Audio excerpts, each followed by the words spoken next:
નમસ્કાર, સ્વાગત છે ગુજરાત ફર્સ્ટમાં સમાચારો સાથે હું છું દીપિકા। સમાચારની શરૂઆતમાં વાત કરવી છે કોંગ્રેસના પ્રમુખ પદ માટે પાટીદાર સમાજના લોબિંગથી રાજકારણ તેજ બન્યું છે। કોંગ્રેસના પાટીદાર નેતાઓની પ્રમુખ પદ માટે દિલ્હી સુધી રજૂઆત। પાટીદાર નેતાઓએ દિલ્હીમાં રાહુલ ગાંધીને મળવાનો સમય માંગ્યો। નેતાઓની મીટિંગના બીજા દિવસે રાહુલ ગાંધીને મળવાનો સમય માંગ્યો। કોંગ્રેસ નેતા અને પૂર્વ સાંસદ વિરજી ઠુમ્મરે રાહુલ ગાંધીને પત્ર લખ્યો। આગામી ચૂંટણી અને કોંગ્રેસની સ્થિતિ મુદ્દે મળવા જશે પાટીદાર નેતાઓ। કોંગ્રેસનું પ્રમુખ પદ પાટીદાર નેતાઓને આપવા પાટીદાર નેતાઓની પ્રબળ માંગ ઉઠી છે।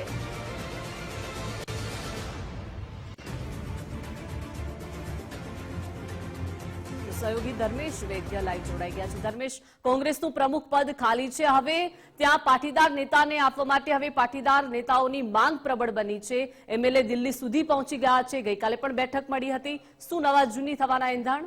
દીપિકા, વિસાવદરની ચૂંટણીના પરિણામ પછી જે ગતિવિધિ છે, ખાસ કરીને સમાજલક્ષી રાજકારણ ગુજરાતની રાજનીતિમાં વગર ચૂંટણીએ તેજ પકડ્યું છે અને એમાં સૌથી મહત્વની વાત કહી શકાય કે પાટીદાર રાજકારણનું જે મહત્વ છે ગઈકાલથી વધ્યું છે।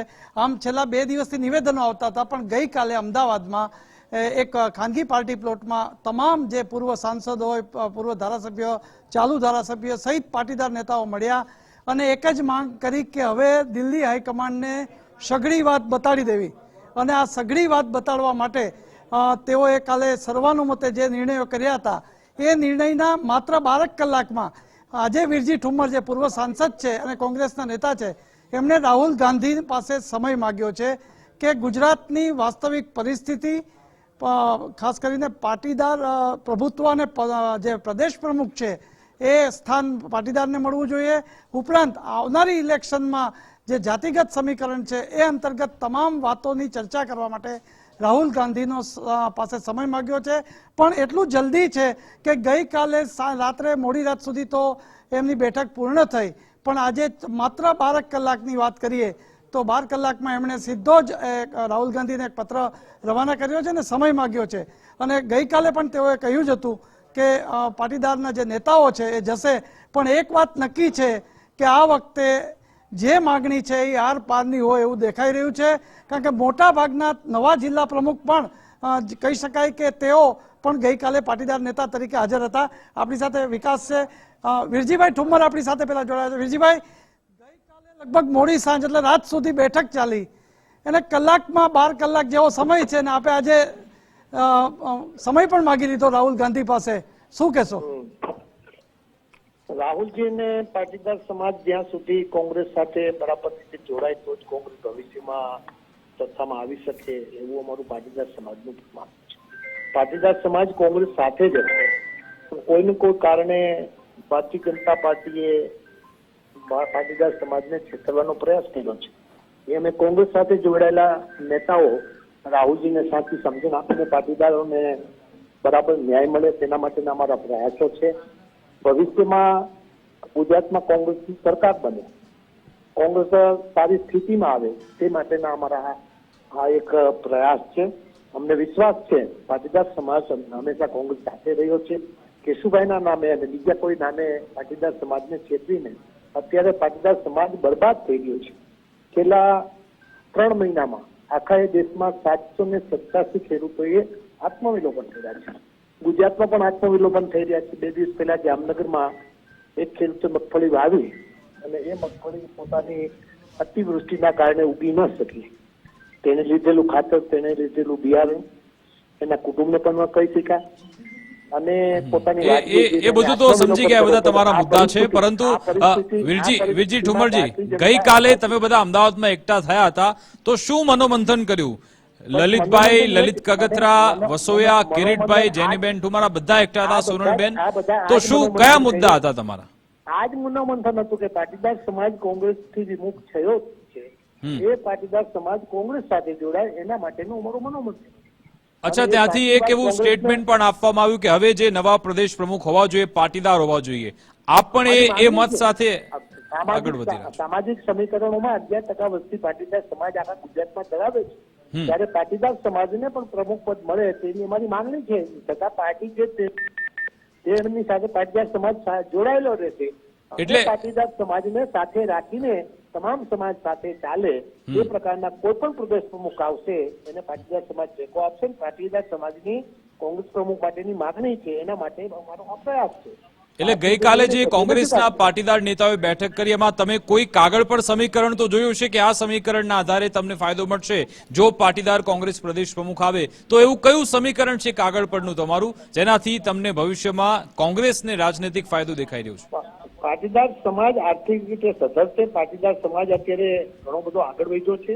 એવા સંજોગોમાં પાટીદાર સમાજને જો ન્યાય મળશે તો કોંગ્રેસ પક્ષ સાથે પાટીદાર સમાજ જોડાય એ અમારું સમીકરણ છે અને એ અમે સમજાવવા માંગીએ છીએ. અચ્છા, રાજકીય વિશ્લેષકો આપનું નામ પણ આપી રહ્યા છે કે વિરજીભાઈ ઠુમ્મરનું નામ પણ આમાં ચાલી રહ્યું છે. આપ એ માટે તૈયાર છો અથવા તો જો આપને એ સોંપવામાં આવે તો તમે એની તૈયારી રાખી છે? પાર્ટીમાં મારું નામ ચાલે છે એવું પ્રેસ મીડિયા મારફત હું પણ 3-4 દિવસથી વાંચી રહ્યો છું. પાટીદાર સમાજ તરીકે જયારે કોંગ્રેસના એક હું કોંગ્રેસ સાથે જોડાયેલો છે, કોંગ્રેસનો કમિટેડ આગેવાન છું, કાર્યકર્તા છું, ત્યારે કોંગ્રેસ પક્ષ કોઈ જવાબદારી આપશે તો સ્વીકારવા માટેની મારી તૈયારી. અચ્છા, આપને એવું લાગતું નથી ને કે આમાં પછી કોઈ જૂથવાદ સામે આવે? તમે જે રીતે એક મોરચો તૈયાર કર્યો છે પાટીદાર નેતાઓનો, કદાચ ચલો માની લો કે પાટીદાર કોમ્યુનિટીમાંથી એ નેતા ના આવે, પ્રદેશ પ્રમુખ ના આવે, અન્ય કોઈ સમાજમાંથી આવે, તો પછી એમાં જૂથવાદ તો નહીં થાય ને? જૂથવાદ ન થાય એના માટેના પણ પ્રયાસો હશે.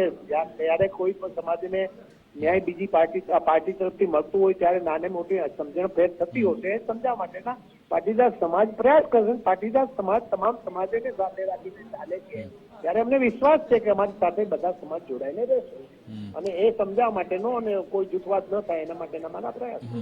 અચ્છા, તમે પત્રમાં લખ્યું છે કે જે સામાજિક સમીકરણ છે એનું બેલેન્સ કરવું ખૂબ જ જરૂરી છે જો કોંગ્રેસને ફાયદો અપાવવો હોય તો એવું કયું સામાજિક સમીકરણ છે જે બેલેન્સ કરવા માટે રાહુલ ગાંધી સાથે સમય મંગાઈ રહ્યો છે? પાટીદાર સમાજ એક બહુ મહત્વનો સમાજ ગુજરાત રાજ માટે છે.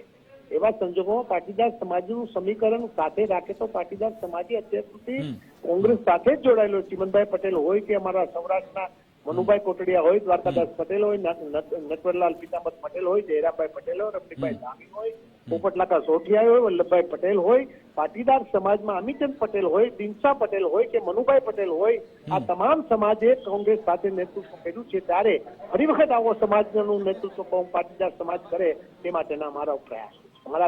બિલકુલ સાહેબ, કેટલા સમયમાં આપને લાગે છે, કારણ કે ઘણા સમયથી આવી રીતે આપણે પત્ર લખતા હશો, જવાબ આવતો હશે, કેટલા સમયમાં જવાબ આપી હશે ને પછી તમે દિલ્હી કોણ કોણ મળવા જવાનું છે? કઈ 3 નેતાના નામ કદાચ નક્કી કર્યા હશે તો કદાચ સમય આપે તો કોણ કોણ જશો?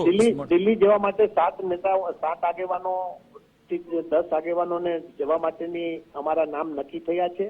ફોર્મલ અમે એવું નક્કી કર્યું છે કે પાટીદાર સમાજના તમામ આગેવાનો દિલ્હી જશે, પરંતુ રાહુલ ગાંધીને મળવા માટે રાહુલ ગાંધી કહેશે કે તમે 10 કે 15 આગેવાનો મહત્વના ચર્ચા કરવાઓ, એ આગેવાનો એમાં જોડાશે. એ કયા નામ હશે આપ જો કહી શકો તો? એ નામો ત્યાં નક્કી કરશું અમે દિલ્હી જઈને. અત્યારે અમે ઇન્ફોર્મલ નક્કી કર્યા છે, નિર્ણય નથી કર્યો અને એક કમિટી પણ બનાવવાના છીએ અને એ કમિટી નિયમિત 15 દિવસે 20 દિવસે કે મહિનામાં એક વખત મળે તેના માટેના પણ અમે ગઈકાલે ચર્ચાઓ કરી છે, જેથી કરીને સામાજિક કોઈ નાની મોટી એકબીજાને ન્યાય મળે તે માટેના અમારા પ્રયાસો રહેશે. બિલકુલ આભાર વીરજી ઠુમ્મરજી, અમારી સાથે જોડાવા બદલ, વાતચીત કરવા બદલ. વરિષ્ઠ પત્રકાર જગદીશભાઈ મહેતા પણ અમારી સાથે ફોન લાઈન પર જોડાઈ ગયા છે.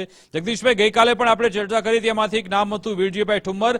વિરજીભાઈ ઠુમ્મરે પણ ગુજરાત ફર્સ્ટ પર અત્યારે વાતચીત કરી, કહ્યું કે હા, મારું નામ પાર્ટીમાં ચાલી રહ્યું છે અને જ્યારે રાહુલ ગાંધીનો સમય માંગવામાં આવ્યો છે એપોઇન્ટમેન્ટ માટે કે તમે સમય ફાળવો, સામાજિક સમીકરણ બેલેન્સ કરવા અત્યારે જરૂરી છે કોંગ્રેસ માટે. આટલી જે ઉતાવળ કોંગ્રેસે દાખવી છે એને તમે કેવી રીતે જોઈ રહ્યા છો? હજુ તો ગઈકાલે બેઠક મળી, આજે રાહુલ ગાંધીનો સમય પણ મેળવવાની પ્રક્રિયા શરૂ. જુઓ, વીરજીભાઈ પણ હજી સંયમિત ભાષામાં બોલશે, કારણ કે એ રાજનેતા છે. આપણે રાજકારણી નથી, પત્રકાર છીએ. જે સત્ય છે એ બોલવાનું.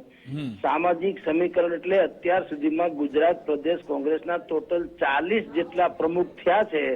એ 40 જેટલા પ્રમુખમાંથી 7 જ પટેલના છે, બાકી 7 ક્ષત્રિય રાજપૂત, 5 ઠાકોર, 4 મેર અને માલધારી આહિર, 4 દલિત વગેરે વગેરે. એટલે કે 40 માંથી 7 જ પટેલ, અર્થાત જે 2-2.5 કરોડની જનસંખ્યા, જન આબાદી છે પાટીદારોની, એને જોઈએ એવું. એમાં છેલ્લા 21 વર્ષથી તો સિદ્ધાર્થ પટેલને બાદ કરો, ચિમનભાઈના દીકરા, એ પછીથી પાટીદારના હાથમાં આ નેતૃત્વ આવ્યું જ નથી. હવે થાય છે કેવું, વીરજીભાઈ ભલે ગમે તેમ કે, સાચી વાત એ છે કે જે આજથી જુઓ ગુજરાતમાં ભારતીય જનતા પાર્ટીનું શાસન છેલ્લા 3 દશકાથી છે, એમાં તો કોઈ ના નથી. હવે જે 20 કે 30 વર્ષે જે કોંગ્રેસમાં જોડાણા હોય એને આજે 30 વર્ષ ત્યાં વિરોધ પક્ષમાં, એટલે 60 વર્ષની ઉંમર થઈ, તો પછી એના ફળ ક્યારે ચાખવા એમ થાય ને પાટીદારોને કે ભાઈ હું 30 વર્ષનો યુવાન હતો ત્યારે કોંગ્રેસમાં જોઈન્ટ થયો, પણ કોંગ્રેસના નેતૃત્વની અમુક ખામી, નેતાગીરીની ખામી, નીતિની ખામી, આ બધાને કારણે મારે 30 વર્ષ જુવાનીના કાયદેસર વિરોધ પક્ષ તરીકે, એટલે કે આપણી ભાષામાં કહીએ તો હાવ ટલ્લા મારતા મારતા કાઢી નાખે. કાંઈ મેળ પડ્યો નહીં, વિપક્ષના નેતા ન બન્યા, કોઈ ધારાસભ્ય બન્યા કે ન બન્યા, સત્તા કઈ આવી નહીં, પાવલું કઈ મળ્યું નહીં, ન કઈ સેવા બેવા થઈ શકી, કાંઈ નહીં. એમને ખાલી ઝંડા લઈને જિંદાબાદ જિંદાબાદ કર્યા કરવાનું, કે વિરોધ કર્યા કરવાનો. એટલે લોકો પાટીદારોમાં હવે એક પ્રકારની નવી વાત શરૂ થઈ કે આપણે આની એટલી બધી લાજ કાઢવાની જરૂર શું છે કોંગ્રેસની? બેનર હોય તો જીતીએ એવું ક્યાં છે? એવા કોંગ્રેસી હવે નથી. આ જે લલિત અગથરા છે, તમે હમણાં જેની જયારે વાત કરી, વીરજીભાઈ ઠુમ્મર છે, જેનીબેન ઠુમ્મર એના દીકરી છે, પ્રતાપ દુધાત છે, પંકજ પટેલ છે, ભાઈ આ બધા લોકો, કિરણ પટેલ છે, આ બધાને કઈ પાર્ટીનું બેનર હોય તો જીતે એવું નથી. ઉલટાનું પાર્ટીના બેનરને કારણે એ લોકો નથી મત મળતા એને. બોલો, પાટીદાર સમાજ જે છે એ ધંધા રોજગાર કરનારો સમાજ છે, એને કોઈ દિવસ સત્તાની વિરુદ્ધમાં જવું પોસાય નહીં. એટલે એ લોકો બધા મત આપે છે ભારતીય જનતા પાર્ટીને. આ ભાઈ વીરજીભાઈએ કીધું જેટલા નામ ગણ્યા અમે ઠેઠ અહીંથી માંડીને અહીંયા સુધી. પણ આમાં જગદીશભાઈ ગઈકાલે પણ આપણે ચર્ચા કરી કે બધો જ દારોમદાર રાહુલ ગાંધી પર છે. રાહુલ ગાંધીનો સમય લેવાઈ રહ્યો છે. રાહુલ ગાંધી જો ન માન્યા તો પછી આ બધા નેતાઓમાં પણ નારાજગી આવે એવું કઈ બનશે નહીં ને? મને એવું લાગી રહ્યું છે રાહુલ ગાંધી નહીં માને. ગેરંટી.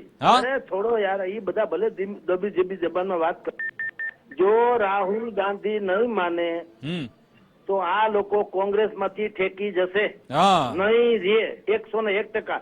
કારણ શું છે, હવે ગરજ નથી કોંગ્રેસની. પણ બિલકુલ જો વિસાવદરમાં આમ આદમી પાર્ટીના ગોપાલ શું જીતા, ગુજરાતમાં થર્ડ ફોર્સની નવી કૂપણ ફૂટી. બધાને અત્યારે ગલગલિયા થાય છે કે ત્રીજો મોરચો જો આપણે કોઈક અલગ રીતે રચીએ, આમ આદમી નહીં હો, અલગ, તો આપણો મેળ પડે એમ છે. કારણ કે હવે મતદારો એટલા બુદ્ધિશાળી થઈ ગયા, બધાને ખબર છે કે પક્ષ હોય કે નાત હોય એના નામે જે લોકો ચૂંટાય છે એ કોઈ દી આપણું ભલું કરતા નથી. આપણું ભલું એવા જ લોકો કરી શકે જેના ખભે આપણે માથું મૂકીને આપણું દુઃખ હળવું કરી શકીએ. એમાં જયેશ રાદડિયા આવી જાય ને વીરજી ઠુમરે આવી જાય, સમજી લ્યો. અચ્છા, તો આમાં ભાજપની રણનીતિ શું? એ તો 365 મશીનરી છે, 24 કલાક આના પર વિચારતી હોય છે. જ્યારે કોંગ્રેસ આ રણનીતિ સાથે આગળ વધતી હોય કે આપણે પાટીદાર પ્રદેશ પ્રમુખ જોઈએ છીએ, ભાજપ એને કેવી રીતે કાઉન્ટર કરી શકે? ભારતીય જનતા પાર્ટી અત્યારે એની જે સરકાર છે તેમાંના મોટા ભાગના મંત્રીઓને પડતા મૂકશે અને સંગઠનમાં પણ પાટીદાર સમાજને બહુ મોટી તક આપશે.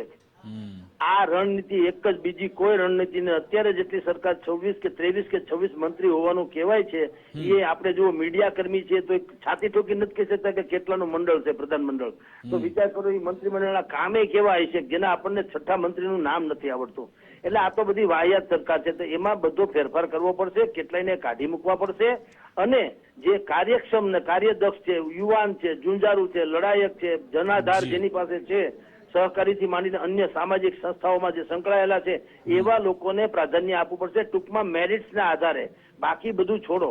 બિલકુલ એમ કરીને કાઉન્ટર કરશે. જી બિલકુલ. આભાર જગદીશભાઈ અમારી સાથે જોડાવા બદલ, વાતચીત કરવા બદલ. તો ધર્મેશ, અત્યારે બંને મુખ્ય રાજકીય પક્ષો ભાજપ અને કોંગ્રેસે બંનેના પ્રદેશ પ્રમુખ આવવાના છે. હવે કોણ કયા સમાજના લઈને આવે છે એના પર દારોમદાર, કોણ ઉતાવળથી નિર્ણય લઈ લેશે, એટલે જોરદાર રાજકીય ગરમાવો છે અત્યારે ગુજરાતમાં. ચોક્કસ. તો દીપિકા, કહી શકાય કે અત્યારે કોંગ્રેસે ગઈકાલે બેઠક કરી અને 12 કલાકમાં રાહુલ ગાંધી પાસે સમય માંગ્યો છે. એટલે કોંગ્રેસ ઉતાવળી થઈ છે, ખાસ કરીને પાટીદાર નેતાઓ ઉતાવળા થયા છે. હવે જોવાનું એ રહે છે કે એમની માગણી સ્વીકારાય છે, માગણી કઈ રીતે સ્વીકારાય છે, ક્યારે બેઠક અપાય છે રાહુલ ગાંધી, આ બધું જ ગુજરાતના રાજકારણ માટે ખૂબ મહત્વનું કહેવાય છે. જી બિલકુલ, આભાર ધર્મેશ જોડાય તે બદલ. એટલે કે કોંગ્રેસના પ્રમુખ પદ માટે પાટીદાર સમાજની જે પ્રબળ માંગ ઉઠી છે, પાટીદાર ચહેરાને લઈને હવે રાહુલ ગાંધી તરફથી શું પ્રતિક્રિયા સામે આવે છે તેના પર નજર રહેશે.